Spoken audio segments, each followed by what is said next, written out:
la loi et en toute connaissance de la jurisprudence historique dans ce pays, la race doit être toujours considérée comme une variable. Votre temps est précieux, Maître Keating. Je vous suggère de ne pas le gâcher en présentant des arguments que vous avez déjà formulés. Ce ne sont pas mes mots, juge Strickland. Ce sont les vôtres. Vous les avez écrits en 1985, dans le verdict de l'affaire Bryant contre la ville de Topeka, concernant la clause de protection égale face à un système d'attribution de logements sociaux.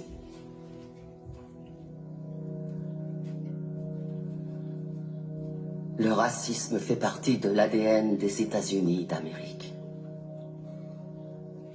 Et tant que nous fermerons les yeux sur la douleur de ceux qui souffrent de son oppression, nous ne pourrons jamais échapper à ses origines. Le seul garde-fou dont peuvent bénéficier les personnes de couleur, c'est le droit de se défendre, et nous ne leur accordons même pas.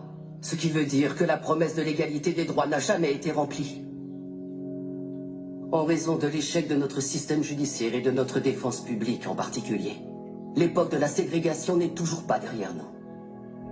L'époque où les lois ont rendu illégal que les Noirs et les Blancs soient enterrés dans le même cimetière, où on catégorisait les gens en carterons ou en octavons, où on punissait un Noir parce qu'il avait demandé des soins médicaux dans un hôpital pour Blancs.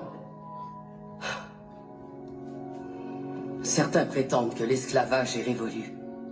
Mais allez dire ça aux prisonniers qui sont parqués dans des cages et à qui on dit qu'ils n'ont pas le moindre droit.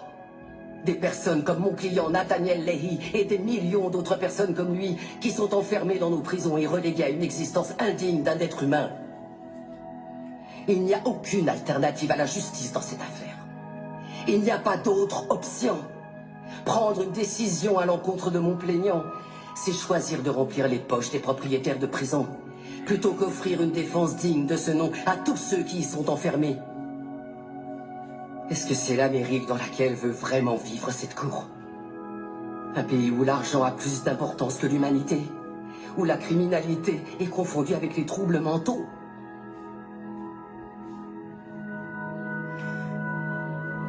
Le 6e amendement a été ratifié en 1791. C'était maintenant il y a 226 ans. Je pense qu'il est donc temps de réellement garantir ces droits à tous nos citoyens.